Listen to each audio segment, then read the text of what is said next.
두 번째 살펴볼 보조적 서비스는 지지적 서비스의 제공으로는 가정의 기능 회복과 강화가 어려운 경우 사회가 부분적으로 부모 역할의 일부를 대행하는 2차적 방어선일 수 있습니다. 그래서 부모 역할의 일부를 보조받을 때 부모는 다른 역할을 보다 충실하게 수행하게 되는 부분이고요. 보조적 서비스에는 소득보장 프로그램, 그 다음에 보육사업, 그 다음에 보호사업, 가정조성사업, 홈메이커 서비스 등이 포함됩니다. 보육사업이란 낮 시간 동안에 친부모가 아닌 다른 사람들에 의해 보호받아야 하는 아동들에게 주어지는 사업을 말합니다. 그래서 미국의 큰오빠, 큰언니, 그래서 빅 브라더, 빅 시스터 프로그램처럼 저소득층 아동 혹은 청소년들을 자원봉사자와 1대1로 연결해 멘토링을 해주는 경우를 해당한다고 볼 수 있습니다. 그래서 빅 브라더, 빅 시스터에 대한 부분으로 좀 더 자세히 설명을 드리면 이 조직은 청소년 멘토링 프로그램을 운영하고 있는 대표적인 비영리 단체입니다. 이 단체는 6살에서 18살의 빈곤 아동 혹은 또 비행 청소년들을 대상으로 그들이 올바른 청소년기를 보낼 수 있도록 1대1로 멘토링을 해주는 자원봉사자들을 연결해 줍니다.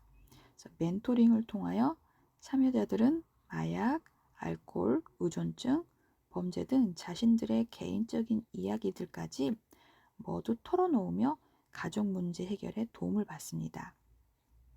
이 연구에 의하면 참여자들은 1대1 멘토링을 통해서 학업에 대한 자신감이 높아졌고 가족 간의 상호관계가 증진되었고 학교 결석률이 52%가 감소된 것으로 나타났다고 합니다. 그래서 이 프로그램은 미국의 지역사회 청소년 범죄 예방에도 많은 영향을 주고 있다고 설명하고 있고요. 이제 이 보조적 서비스에서 말하는 보호사업이라는 게 있는데요. 이 보호사업은 아동이 학대나 유기를 당하는 상황에서 이웃, 지역사회가 아동을 가족으로부터 분리하여 일시적으로 보호하는 사업을 말합니다. 그래서 1874년에 엘렌이라는 소녀가 가정에서 학대를 받고 있었지만 그녀를 보호할 수 있는 법적인 근거가 없었다고 해요. 그래서 이에 미국 동물학대 방지협회는 도움을 요청하여서 학대에서 구제하였고 그 아동학대 방지협회가 발족이 됐다고 합니다. 그러니까 결국은 미국도 동물학대 예방 방지협회에서 시작을 해서 아동학대 예방 협회가 발족이 되었다는 거죠.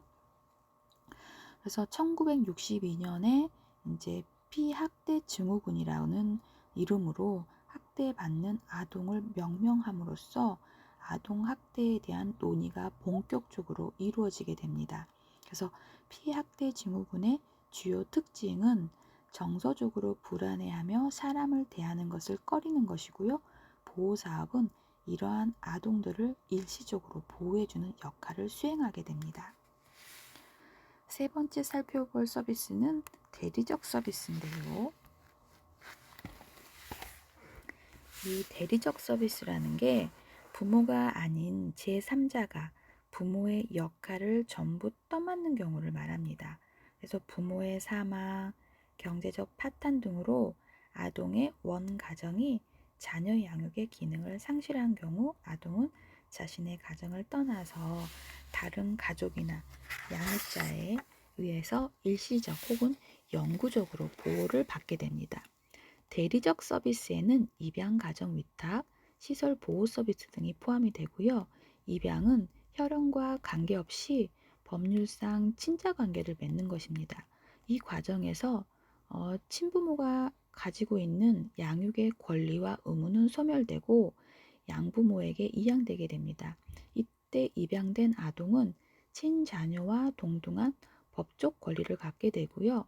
가정 위탁은 가정에서 양육이 이루어지기 어려운 환경이나 시설 보호가 불가능 혹은 적절하지 못한 경우 일정 기간 동안 타인의 가정에서 대리 보호를 제공하는 것입니다. 가정 위탁의 경우 서비스 대상 아동의 위탁 사유가 해소되는 상황에서 다시 원가정으로의 복구가 이제 가능하다고 볼 수 있습니다. 방어선 위치에 따른 분류.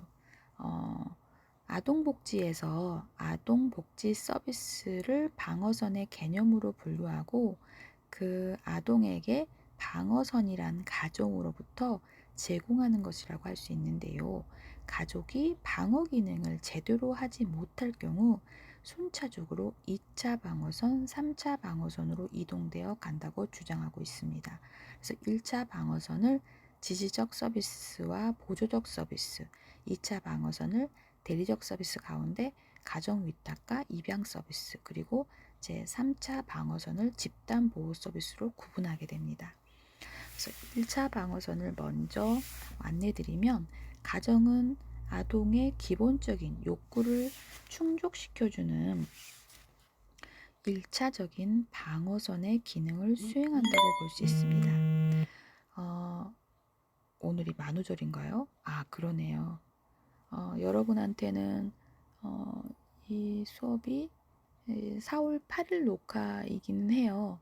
근데 제가 지금 미리 지금 당겨서 지금 하는 건데, 오늘 녹화가 4월 1일이거든요. 만우절이네요. 1차적인 방어선의 기능을 수행하고, 만약 가정이 위기에 처하게 되면 가정의 사회적 기능을 강화하여 역할을 회복하도록 합니다. 그래서 제1차 방어선은 가정의 사회적 기능을 회복, 유지, 강화 기능을 역할을 수행하게 됩니다.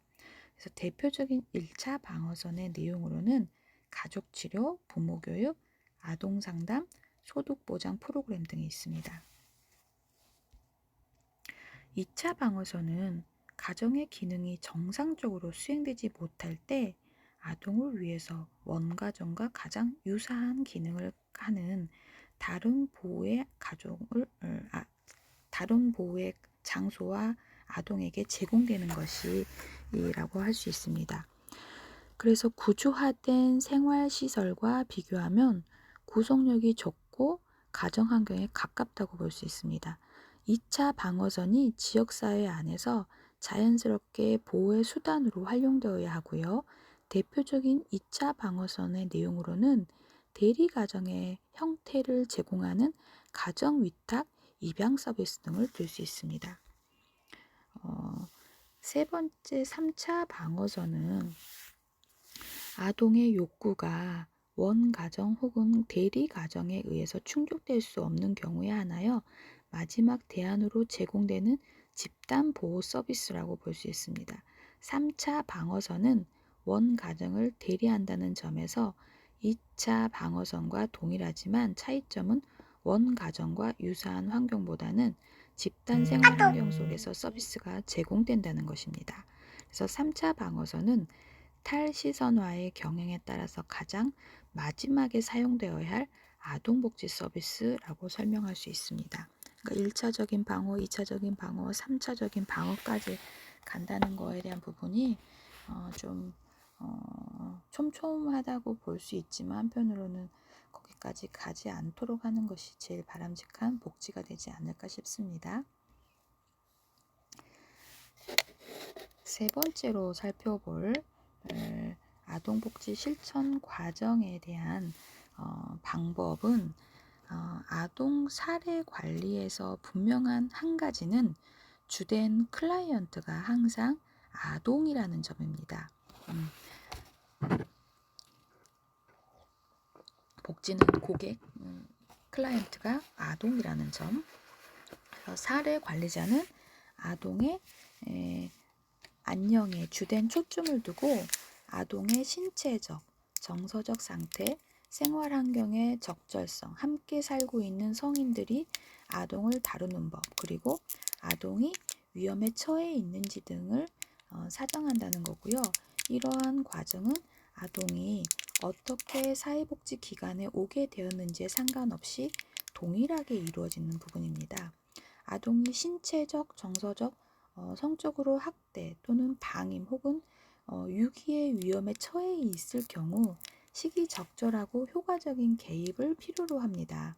그래서 이 같은 문제가 의뢰가 되면 신속히 학대에 대한 것에 확인하는 것이 사례 관리자의 주된 책임입니다.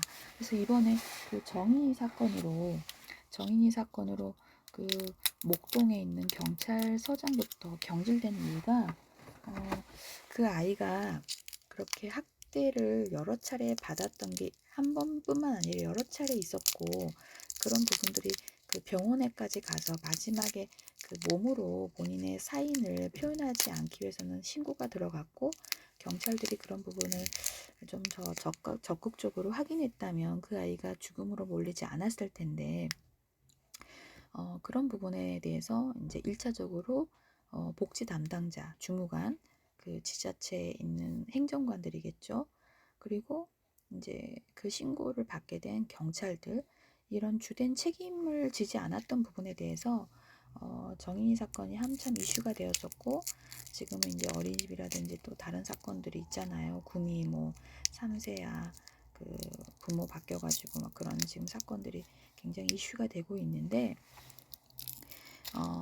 그래서 결국은 그들을 사례 관리자의 주된 책임이라는 거에 대한 부분을 명확히 해야 된다는 거죠. 사실 여러분들도 이제 현장에 내년에 교사로서 근무를 하시게 될 텐데, 이런 사건들은 결국은 그 아이를 책임지는 매일 만나는 교사가 1차적으로 발견을 해야 되는 부분이고, 정인이 사건도 결국은 그 아이를 돌보는 교사가 여러 차례 신고를 했다라는 부분이잖아요. 그래서 아이가 뭔가 신호를 보내는 그런 메시지, 신체적으로 나타나는 멍이라든지 집에 가기 싫어한다든지 이런 것들부터가 굉장한 민감한 관찰이 필요하다고 볼 수 있는 부분이고, 이렇게 딱딱하게 지금 실천 방법이나 원칙 이런 것들을 여러분이 배우고 계시지만, 정작 중요한 건 관심과 그 관찰을 통해서 아이들을 적절하게 보호하는 여러분의 책무성에 대한 부분이라고 볼 수 있습니다. 그래서 이러한 성인들이 자신을 학대 행위자라고 인정하지 않는 경우가 많고, 또 그런 걸 쉽지 않게 발견을 한다고 해요. 그래서 사례 관리자는 특히 단서가 분명하지 않을 때 어떻게 사정하고 조사하는가에 대한 포괄적인 능력이 필요하다고 합니다. 그래서 발견을 하고 심사하고 사정하는 단계별 내용들에 대한 부분으로 사정하는 조사에 대한 그런 능력, 그래서 무엇보다 중요한 건 아동이 위험에 처해 있는가를 판단하는 것이지만, 정확하게 그리고 완전한 결정을 내리기에는 참 신중함, 시간이 충분하지 않을 때가 많죠. 그래서 동시에 부모들 또한 불공정하고 잘못된 고발로부터 보호되어야 한다고 합니다.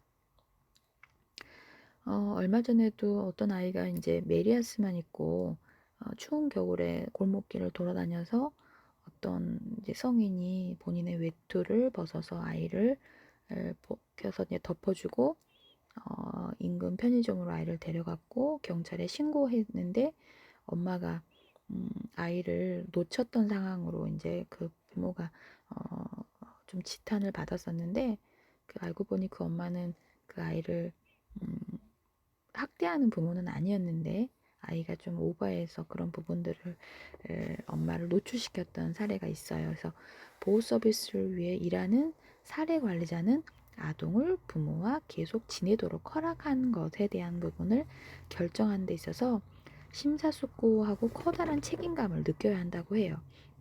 그래서 이 엄마가 연기하는지 이 아이가 과잉 표출을 하는 것인지 이런 부분에 대해서 되게 신중함이 필요하죠. 그렇지만 시간은 충분하지 않다는 거. 아동학대와 관련된 사례 관리자는 많은 사례란과 신속히 사례를 발견해야 할 필요성이 있습니다. 각 단계에서의 작업에 대한 기록의 필요성 때문에 처리해야 할 일이 매우 많고요. 만약 사정 결과 학대로 판명이 되면 그 심각성의 수준을 결정하고 즉각적인 개입 계획을 세워야 합니다. 이 시기에 사례 관리자들의 작업은 법적 체계와도 조정을 거치게 됩니다. 상황을 더 어렵게 만드는 것은 아동복지 사례 관리자가 부모, 사회복지기관, 그리고 법원 사이에서 조정자와 매개자 역할을 해야 한다는 것이고요. 아동이 위기에 처하면 부모 역시 마찬가지고요. 대부분의 아동복지 프로그램은 가능한 한 아동들이 자신의 집에서 보호받을 수 있도록 하기 위해 부모를 돕기 위한 것입니다. 그래서 자녀를 학대하는 부모는 상담이 필요하고, 부모가 아동을 방임하면 반드시 방임의 이유를 밝히며 적절한 부모 교육과 경제적인 서비스를 제공해야 한다는 것입니다. 그래서 아동 학대와 방임은 일반적으로 약물과 알코올 그리고 빈곤과 연결되어 있습니다. 그래서 이런 상황이 만약에 존재한다면 사례 관리의 개입은 부모들을 위한 적절한 도움의 방향을 맞추어야 한다고 볼 수 있습니다. 그래서 부모가 얼마나 서비스를 잘 받고 있고 치료 목표를 달성하고 있는지를 추적하고 모니터링하고, 또 그들의 자녀를 집에서 돌볼 수 있는 준비가 되었는가를 결정하는 것도 사례 관리자의 책임입니다. 아동이 위탁 가정에 있다면 사례 관리자는 아동이 가정으로 돌아갈 수 있도록 해야 하는 것이고요. 아동이 위탁 가정에서 자신의 가정으로 이미 돌아갔거나 긴밀한 지도, 감독하에 자신의 가정에서 보호되고 있다면 이제는 부모들이 스스로 자신의 자녀를 잘 돌볼 수 있는가를 결정하게 됩니다. 이것이 결정되면 아동복지 사례 관리는 종결된다고 볼 수 있습니다. 그런데 종결된 사례 관리일지라도 사례 관리자는 아동이 안전한 환경에서 보호되고 있는지를 확실히 하기 위해서 가족을 추적해야 된다고 해요. 그래서 2006년도에 필립과 레이가 연구를 했는데요. 이런 사례 관리의 구성 요소로는 표적 집단의 발견, 심사, 서비스의 계획, 그다음에 서비스 조정, 그다음에 그런 실행 등 모니터링, 그리고 제사정 사후 조사가 포함된다고 볼 수 있습니다.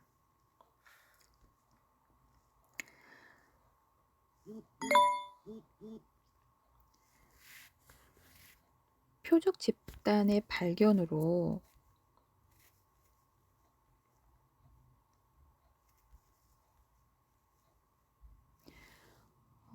파악하는 것은 중요한 이유가 있는데요. 그런 표적 집단은 도움이 필요한 모든 아동과 그 가족들의 사례를 관리하고 제공하고 그들을 유인하는 접근 체계를 개발하기 위한 것입니다. 그리고 보호할 내용을 조정하기 위해 다른 서비스 체계와 연계하여 접근하는 것도 중요합니다. 그래서 사례 관리 기관이 일반인과 서비스 제공자들에게 접근하는 방법에는 여러 가지가 있고, 예를 들면 사례 관리 기관이 서비스를 제공하는 다른 제공자들과 함께 표적 집단이 접촉하고 있는 조직들과 연결하는 망을 갖는 것입니다. 이를 위해서는 사례 관리에 대한 홍보물을 제작하여 배포하는 것도 중요하고요. 홍보 인쇄물에 사례 관리가 무엇을 위한 것인지, 어떤 서비스를 제공하는지, 어떻게 서비스를 이용할 수 있는 것인지를 자세히 설명함으로써 사례 관리에 대한 인식을 높이는 작업도 필요하다고 볼 수 있습니다. 심사로 표적 집단을 설정하게 되면 표적 집단에서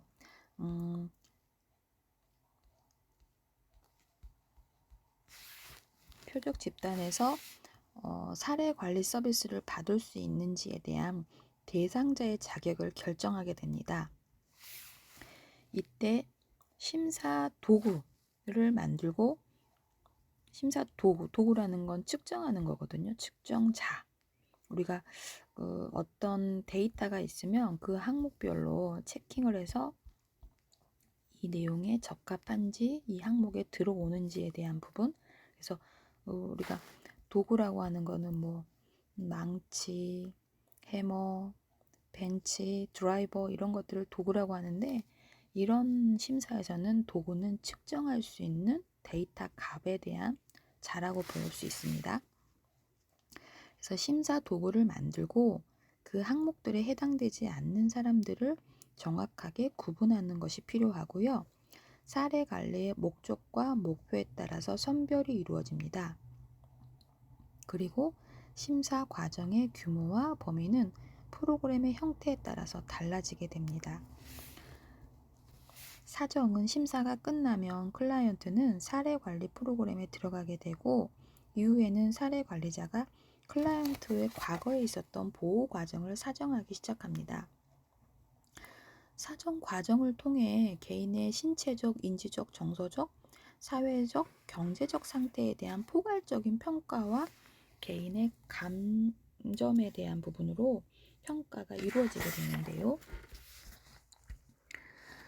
이러한 사정은 다음과 같은 영역에서 한 사람의 사례 관리자 또는 사례 관리팀에 의해서 이루어진다고 볼 수 있습니다.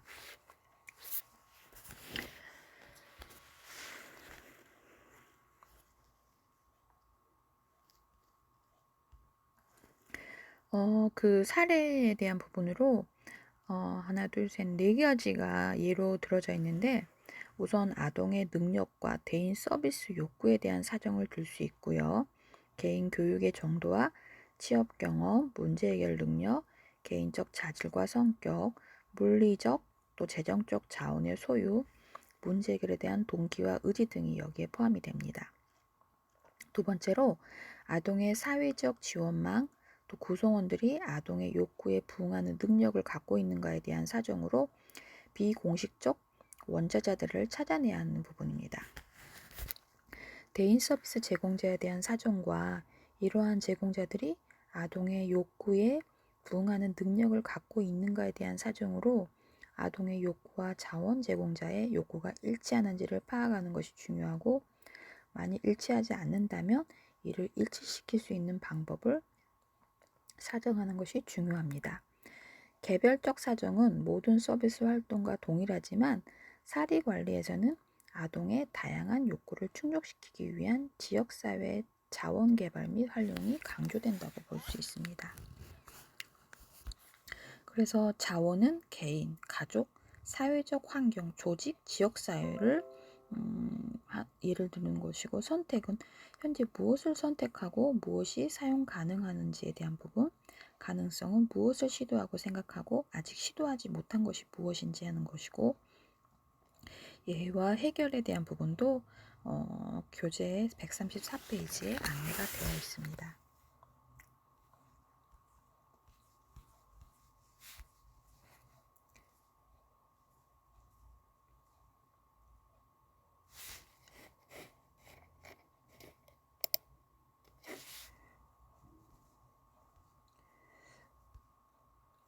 서비스에 대한 계획은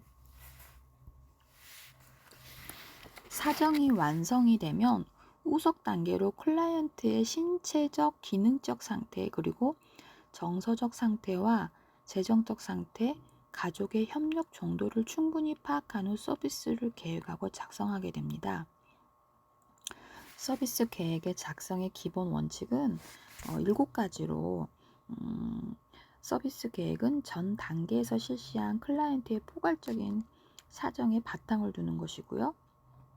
서비스 계획 작성 시 클라이언트나 가족 구성원의 대리인이 그 과정에 참여하게 됩니다. 서비스의 계획은 이미 결정된 사례 목표를 향하게 되어 있고, 서비스 계획은 영속적인 것이 아니라 특정 기간의 계획입니다. 서비스의 계획에는 공식적 서비스와 비공식적 서비스 등 모두가 포함되는 것이고요. 서비스의 계획은 클라이언트나 가족의 재정적 부담을 고려해서 작성하게 됩니다. 서비스의 계획은 정형화된 계획 용지로 문서화된다고 볼 수 있습니다. 5번째, 서비스의 조정 및 실행 파트인데요. 서비스 계획이 작성이 되고 나면 서비스를 클라이언트와 연결하고 가격을 교섭합니다. 일반적으로 클라이언트나 그 가족들이 서비스를 직접 연결하기에는 시간, 지식 등의 역량이 부족하기 때문에 전문가의 서비스의 조정은 사례 관리에 있어서 매우 중요하다고 볼 수 있습니다. 여섯 번째로 모니터링인데요. 모니터링은 서비스 계획이 실행되고 사례 관리팀에 의해서 클라이언트가 서비스를 본격적으로 받기 시작할 때 사례 관리자가 초기에 작성한 서비스의 계획을 적절하게 하는지 클라이언트의 상태를 변화하고 그리고 서비스 계획의 재조정 여부를 분석하기 위해 취하는 작업입니다. 또한 모니터링은 클라이언트의 현재 욕구를 충족시키기 위해 현재의 서비스가 적합한 것인지를 점검하기 위해 사례 관리자가 클라이언트 및 그 가족 그리고 다른 서비스를 제공하는 제공자와 정기적으로 만나는 과정도 포함하고 있습니다. 이때 클라이언트의 신체적, 정서적 상태는 역동적이므로 새롭게 발생된 문제와 필요한 변화를 확인하기 위하여 클라이언트에 대한 지속적인 관찰과 접촉이 필요합니다. 따라서 모니터링은 서비스의 질을 점검하는 동시에 보호계획의 수정, 재사정, 클라이언트의 반응, 사례 종결 등을 사례 관리자가 평가하도록 하는 중요한 과정 중 하나입니다. 모니터링 하기 위해 사례 관리자가 할 수 있는 질문들이 있는데요. 그 질문들을 6가지로 정리가 되어 있습니다. 그 질문들의 첫 번째가 클라이언트의 상황에 변화하고 있는가? 의뢰는 여전히 적절한 것인가? 목표가 달성이 되었는가? 만약 목표가 달성되지 않았다면 목표를 향한 진전은 있었는가?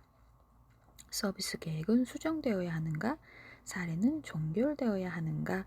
라는 부분으로 모니터링하는 관리자가 질문을 스스로 하고 그것을 결정하는 부분이라고 합니다. 일곱 번째로 재사정 및 사후조사인데요. 재사정은 모니터링보다는 더 포괄적으로 깊이 관여한다는 점에서 다릅니다. 그래서 모니터링은 지속적이지만 평가는 특정한 시간적 간격을 두고 실시를 합니다. 일반적으로 사례 관리 프로그램들은 클라이언트의 상태와 원래의 서비스 계획을 심사하는 사정 과정을 반복하게 되고요. 재사정과 사후조사에 있어서 서비스 계획은 앞으로도 순조롭게 진행되어 클라이언트의 일상생활이 장래에도 문제없이 유지될 수 있다는 것을 확인하면 종결하게 됩니다. 클라이언트와 사례 관리자가 함께 종결을 결정하며 사례 관리자는 클라이언트의 능력, 자립 정도, 서비스를 적절하게 활용하고 그런 모습 등을 통해서 판단하고 종료하는 방향으로 대화하게 됩니다. 아동복지 실천에 윤리적 결정을 하는 원칙이 있는데요. 아동복지를 실천할 때 사회복지의 기본적인 가치체계에 입각하여서 실천하는 과정을 진행하게 되는데 각각의 가치체계가 상호 배타적인 경우 윤리적인 결정에 의해 현명한 판단이 필요하게 됩니다. 그래서 사회복지사들이 아동복지를 실천하는 과정에서 윤리적인 판단을 내릴 때 고려해야 할 윤리 원칙에는 생명보호의 원칙, 자기결정의 원칙, 비밀보장의 원칙, 진실성의 원칙, 균등의 원칙, 객관성의 원칙, 효과성의 원칙, 규칙 준수의 원칙 등으로 설명될 수 있습니다. 생명보호의 원칙은 기본적인 의식주 해결로부터 의료보장, 소득보장 이런 것들에 이르기까지 인간의 기본 생존권을 보장하는 것을 의미합니다. 또한 저소득 가정의 최저 생계보장 및 최저 생활보장 등을 삶의 질을 높이는 데 기여해야 한다는 것이고요. 자기결정의 원칙은 자유로운 분위기에서 자신의 의지에 따라 스스로 결정할 수 있는 환경을 보장한다는 것입니다. 비밀 보장에 대한 부분은 모든 정보의 비밀을 보장해 줘야 할 의무가 있는 것이죠. 그 다음에 진실성의 원칙은 사회복지사가 진실을 알기 원하는 경우 알 권리를 보호해 줘야 한다는 것입니다. 균등의 원칙은 균등한 기회를 제공하고 또 소득 보장의 기회를 제공하는 것이고, 객관성의 원칙은 가치와 윤리 간에 있어서 객관성을 유지하는 것입니다. 효과성의 원칙은 결과의 성취 정도에 따라 관심을 두기 때문에 하나의 방법 또 다른 방법이 더 나은 결과를 초래하면 그 방법을 더 효과적으로 한다는 부분입니다. 규칙은 규칙과 규정에 따라야 한다는 자발성에 대한 부분입니다. 이상으로 5장의 내용을 정리하고 다음 파트에 제가 중요한 자료가 있는데 그 부분으로 이어서 설명드리도록 하겠습니다.